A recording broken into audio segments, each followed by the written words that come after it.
আমরা যারা গৃহিণীরা আছি তারা তো ভোর ভোর ঘুম থেকে উঠে নিজের মনকে এই একটা সান্ত্বনাই দেই, ফুল ফুটুক না ফুটুক আজ বসন্ত, তোমার ভালো লাগুক আর না লাগুক, তোমার ইচ্ছে করুক আর না করুক, তোমার সংসারে কাজগুলো তোমাকেই করতে হবে। তো বাচ্চা ধন তাড়াতাড়ি কাজে লেগে পড়ো।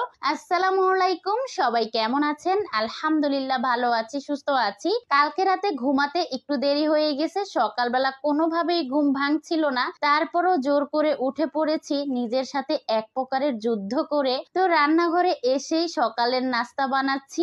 আর আজকের আলুগুলো দেখেন কত মোটা মোটা করে কেটেছি, এত বেশি তাড়াহুড়া, ওই উঠবো না করতে করতে দেরি হয়ে গেছে। তো আমি এখানে একটু মোটা করেই কেটেছি, তাড়াতাড়ি করে আলু ভাজিটা বসিয়ে দিচ্ছি।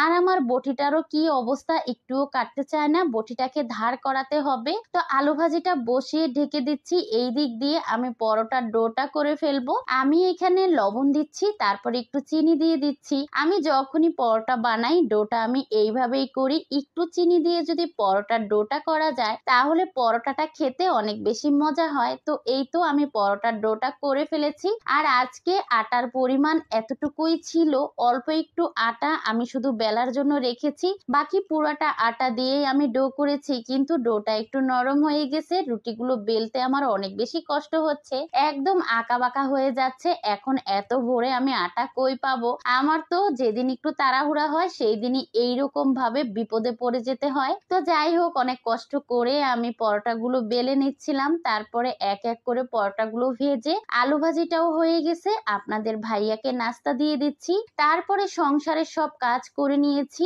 বড় ছেলেটার এতদিন স্কুল বন্ধ ছিল, সেই জন্য দুপুরের রান্না এত বেশি প্যারা ছিল না, আস্তে আস্তে রান্না করতাম। কিন্তু এখন আমার সকাল 11টার মধ্যেই দুপুরের রান্না শেষ করতে হয়। ছেলের স্কুল খুলেছে, ও আবার দুপুরে স্কুলে যাওয়ার সময় ভাত খেয়ে যায়, সেই জন্য আমি ভাতটা একটু তাড়াতাড়ি রান্নার চেষ্টা করি। এইদিকে ফ্রিজে কোনো প্রকারের মাছ ছিল না, শুধু মুরগি ছিল, কিন্তু মুরগিটা আজকে খাওয়া যাবে না, আমারও ইচ্ছে করতেছে না মুরগি খাইতে। তো আমার মন চাচ্ছিল যে কই মাছের দো পেঁয়াজা করে খাই, যেই ভাবনা সেই কাজ। আমি কিন্তু বাজার থেকে কই মাছ এনে কেটে ধুয়ে পরিষ্কার করে নিয়েছি। এখন খুব ভালোভাবে নুন হলুদ মাখিয়ে এক এক করে কই মাছগুলোকে ভেজে নিচ্ছিলাম। তো কই মাছগুলো ভেজে তারপরে আমি ভুনা করব। আর আমি এখানে একটু ডাল বসিয়ে দিচ্ছিলাম, জালি কুমড়া দিয়ে ডালের একটা তরকারি রান্না করব। এখানে আমি 2 রকমের ডাল দিয়েছি, মুগ ডাল মসুরি ডাল। তো এক চুলায় আমি ডালটা বসিয়েছি, আরেক চুলায় মাছ ভুনাটা করে ফেলছি, আর রাইস কুকারে ভাত বসিয়ে দিয়েছি। 3টা রান্নাই আমার একসাথে হয়ে যাচ্ছে। আসলে গুছিয়ে কাজ করলে আপনার সব কাজই সহজ মনে হবে, কিন্তু যদি এলোমেলো করে কাজ করেন তাহলে অল্প কাজও অনেক বেশি মনে হবে। যাই হোক, আমি সবসময় চেষ্টা করি আমার সংসারের কাজগুলো গুছিয়ে করতে। তো এই তো মাছটা আমি ভেজে নামিয়ে নিয়েছিলাম, তারপরে এখানে বেশি করে পেঁয়াজ দিয়ে একদম লাল লাল করে ভেজে তারপরে এখানে আমি আদা রসুন বাটা দিয়েছি। আদা রসুন বাটাটা দিয়েও কিন্তু আমি আরেকটু ভেজে নিয়েছিলাম। তারপরে আমি এইখানে হলুদের গুঁড়ি মরিচের গুঁড়ি লবণ দিয়ে একটুখানি পানি দিয়ে দিয়েছি।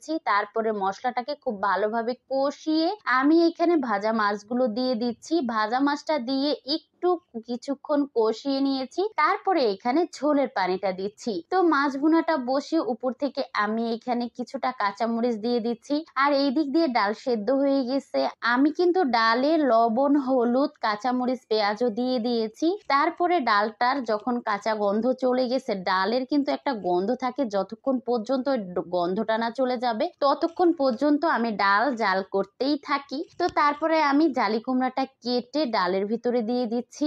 এখন কিছুক্ষণ বলক তুলে নিচ্ছি পাশের চুলায়। আর আমি এই তো মাছ ভুনাটা হয়ে গেছে, মাছ ভুনাটা নামিয়ে নিচ্ছি। আর এখানে ডালটা তেলানি দিব। তো এইভাবে লাউ অথবা জালি কুমড়া দিয়ে ডাল রান্না করলে আমার বাসার সবাই খুবই পছন্দ করে। তো এখানে আমি রসুন কুচি পেঁয়াজ কুচি শুকনা মরিচ কুচি আর একটুখানি জিরার ফোড়ন দিয়েছিলাম, সবগুলোকে একটু লাল লাল করে ভেজে তারপরে এখানে ডালটা দিয়ে দিচ্ছি। আর এইভাবে ডাল রান্না করলে সত্যি অনেক মজা হয়, আপনারা বাসায় ট্রাই করে দেখতে পারেন। তো এই তো আমার ডাল রান্না হয়ে গেছে, এইদিকে মাছ ভুনা হয়ে গেছে। আর আজকের এই মাছ ভুনা ডাল এত মজা হয়েছিল। তো এই তো আমি এখন আমার জন্য প্লেট সাজাচ্ছি, কেননা আপনাদের ভাইয়া অফিসে, সে বাসায় থাকলে তার জন্য সাজাই। তো বড় ছেলেটা খেয়ে ও চলে গেছে স্কুলে, এখন আমি দুপুরে একা একা খাচ্ছিলাম। তো আমি খেতে খেতে আপনাদের কাছ থেকে বিদায় নিয়ে নিচ্ছি। আজকের ভিডিওটা আমি এখানেই শেষ করছি। আসসালামু আলাইকুম, আল্লাহ হাফেজ।